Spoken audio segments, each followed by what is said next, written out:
It's a dangerous thing to mistake speaking without thought for speaking the truth. Benoit Blanc. That quote is probably my favorite line from the movie we're talking about today, Glass Onion. What's up, everybody? Thank you for joining me on our first film review, Glass Onion, a Knives Out mystery. This is our second installment to the Knives Out franchise, with the first one coming out in 2019. Now, if you haven't seen that movie, I would highly suggest you go and watch that first, just so you can kind of get a feel of what these movies are like, and then come back and watch the second one. And the first one in 2019 was really good. I feel like it kind of gave new life to the whodunit murder genre. I feel like, especially with the new generation, not too many people are too aware or fond of those movies. And with Knives Out, it really brought a whole new fan base to it now. So now you have people like me who are now looking out for anything Rian Johnson decides to do when it comes to this franchise. And, the big question is Glass Onion better than, worse than, or just as great as the first Knives Out movie? And that's what we're going to get into today. So with the second movie, it's also an all-star cast, but only one person from the first movie is returning, and that being the detective Daniel Craig, aka Benoit Blanc. And the way he gives us a chance to view this new set of characters and people through his perspective. So, because especially after watching the first movie, he's the only one we're familiar with. So we're now introduced to all these new personalities and new people. So you have Kathryn Hahn, Leslie Odom Jr., Kate Hudson, Edward Norton, Dave Bautista, and Janelle Monáe. And all their personalities, their character personalities, clashed together. And they had so much chemistry on this set and in this movie. You can see it when you watch the movie. This is kind of following a similar storyline to the first movie, in which a murder happens, or multiple murders happen, and we're trying to figure out who's behind it, who did it. And the way they set this one up is Miles Braun, played by Edward Norton's character. He invites his friends, which is everybody else, to his private island. They've known each other for years and whatnot, so he invites them all to this private island, and they're gonna have a murder mystery game. So the game is that somebody, a murder mystery, someone's gonna kill Miles, and that whole weekend they're supposed to spend time looking for clues to see who did it, just as a friendly game. But we as the audience know there's probably something up with it, because the way they tell the story is that they kind of set it up to where each of his friends kind of have some motive to where they may want to kill him, either with him funding their careers, or him not listening to them, or just a bunch of different reasons to why one of them may want to kill them. And somehow Benoit's character gets thrown into this, and that's something that he lets Miles know early on. Is man, this is kind of weird, you being on an island with all these people that may have possible intent to actually may want to kill you. You can pick your guess on who might be behind it, but the way the movie goes, it'll have you second guessing yourself and wondering whether or not you're right or not. And I'll give you guys not a hint, but just the title Glass Onion, is kind of just like a metaphor for something that seems so complex and so layered, but in reality you can see right through it. So that'll be, until I get to the little spoiler section, that'll be kind of just my hint for those that haven't seen the movie. Is again, just kind of pay attention to the title and what that means, and kind of let that give you some insight when it comes to trying to figuring out the mystery when you watch the movie. Standout performances definitely come from Daniel Craig and Janelle Monáe. Everybody in the movie did well, but I feel like those two, especially with those characters having to work so closely together, they really did a great job. And oftentimes I forget that Janelle Monáe is such a great actress, because she does so much in entertainment. I forget how good of an actress she is.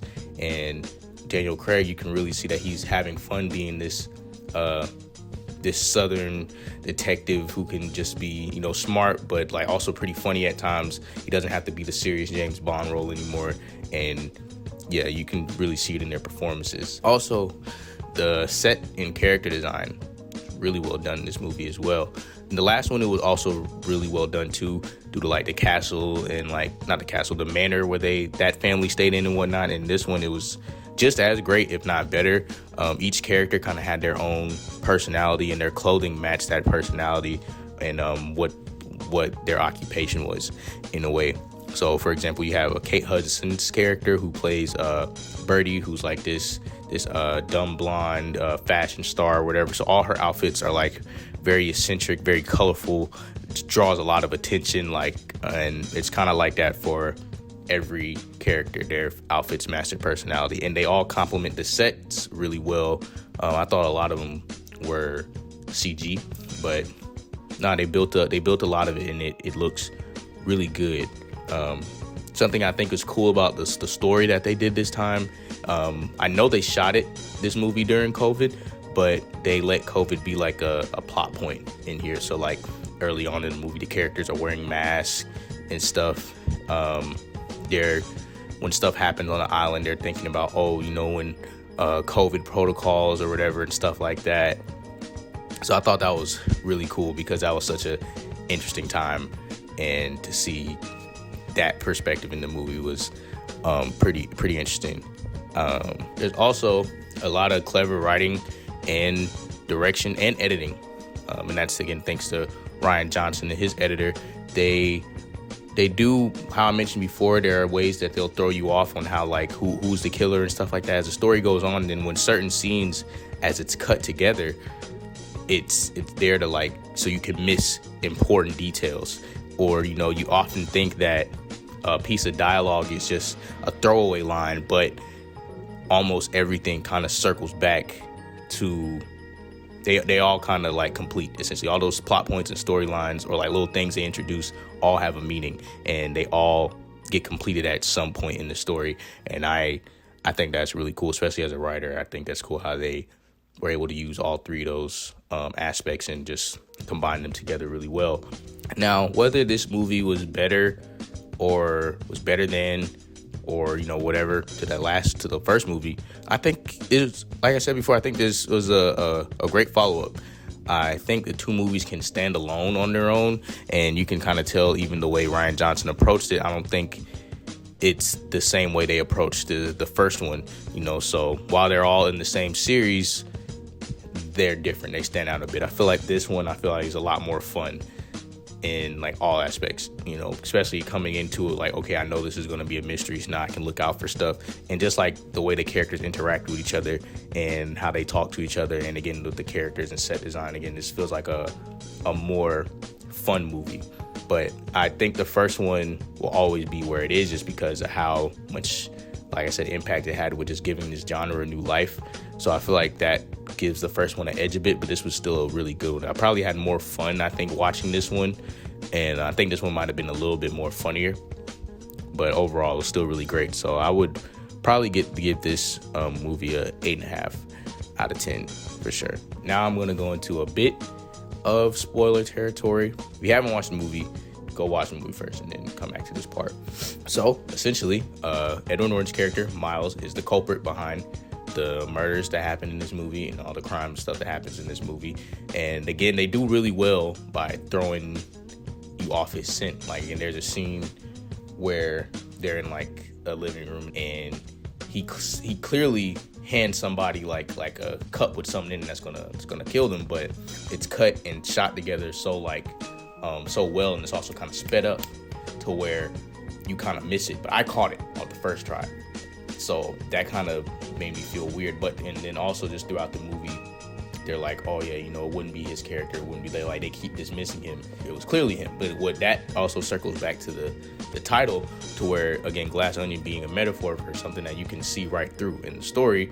It's kind of like that, and I think that's an intentional thing for you to be able to see clearly who the person is that did this murder, who's behind the murders. And I think, like I said, that's done really well. That's just one of the things that they keep doing as far as introducing something and completing it, because throughout the whole story, and Benoit Blanc's character at the end, brings it all to light. He's like, this rich man y'all think is such a genius or whatever, he's actually an idiot. Like the puzzles that he uses in the movie, how he built like his compound or whatever, who got to write his little murder mystery game, whatever, all that, he wasn't behind any of it. Even the idea for his company that got him rich came from Janelle Monáe's character. So like, and Benoit Blanc is like, yo, even to down even down to how he kills people, this guy is just stupid. Like he's really dumb. He's really not smart at all. So I thought that was pretty funny because on the second watch you definitely see it. Miles' character is also kind of like he's essentially just Elon Musk. Again, just a person with a lot of money that seems smart, but especially with as of late, you've seen especially what Elon Musk has done with Twitter. Just because these people have money in these big companies does not always mean that they're geniuses, which is a consistent theme, kind of a consistent theme in these Knives Out movies. You know, about the rich and the poor. In the first movie, you know, Ana de Armas' character, she is like a poor immigrant or whatever, and the family gets upset. This is a spoiler for that movie too. And the family gets upset when their great granddad or whatever gives Ana de Armas' character her inheritance and whatnot, and this kind of carries the same thing through here. Like, you know, you got these rich people and they're all kind of crappy. Essentially, they're all kind of crappy in a way. So I think that's a consistent theme, and you know that can get real political. I'm not going to do that right now because that's a whole nother conversation for a whole nother channel, and we're just here to talk about movies, you know. So, but overall, like I said, I really did enjoy this movie. I do think it's really fun to watch it again on your second time around. It's a movie you can really just put on, and I feel like you can just really sit back and enjoy it. Like it's really good to play along with the game and look at all the clues and stuff and all the small little minor details that actually mean a lot to the story. So yeah, I enjoyed this movie, and I definitely think this is something that y'all should check out for sure. Thank y'all for joining me on this first movie review. I might be a little rough around the edges. I'm not gonna lie. I recorded this like 5 times. I recorded like 2 times last night. I recorded like twice before this time. Like, I've just to finally nail it. I finally feel like I nailed it, because there were just more things that I just kept forgetting to mention, or I just never felt fully good about the previous ones. But this one, I'm feeling pretty good about. So let me know in the comments what you guys think about my review. Any ways I can improve, or shows or movies that you want me to review. I am going to be reviewing Avatar next. I just saw that, so I'm going to be reviewing that next. I'm also going to be doing a review on Kaleidoscope on Netflix. I just have to watch it. It just came out like a few days ago, so I'm going to watch that. I'm going to have a review for that too. So if there's any shows or movies y'all want me to review, or again, just any comments, anything y'all want to say, whether you liked the movie, you thought this was better than the first one, or if you hated this one, or just however you feel, let me know what you guys think in the comments. And I appreciate you for joining me once again.